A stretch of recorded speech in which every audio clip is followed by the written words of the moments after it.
یاره دا خبره ډیره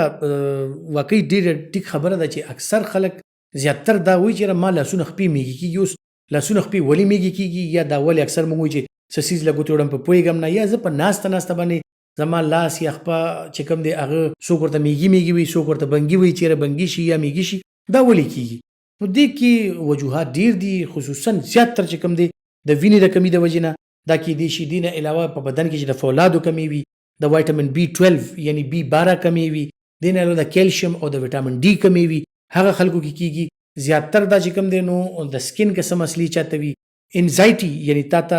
عصبي کمزوري ده او هایپر وي بنده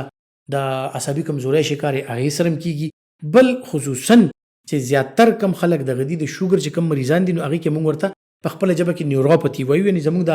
نرف چې کوم دي اعصاب چې کوم دي د شوګر د وجې نه کمزوري شي. د شوګر دغه مریضانو کې خصوصا خپې بیا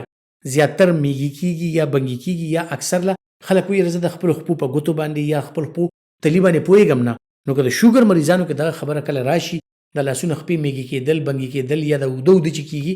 نو دا یقینا بیا چې کوم دی نو د خطرې خبره ده د شوګر مریضانو دپاره خاص کر.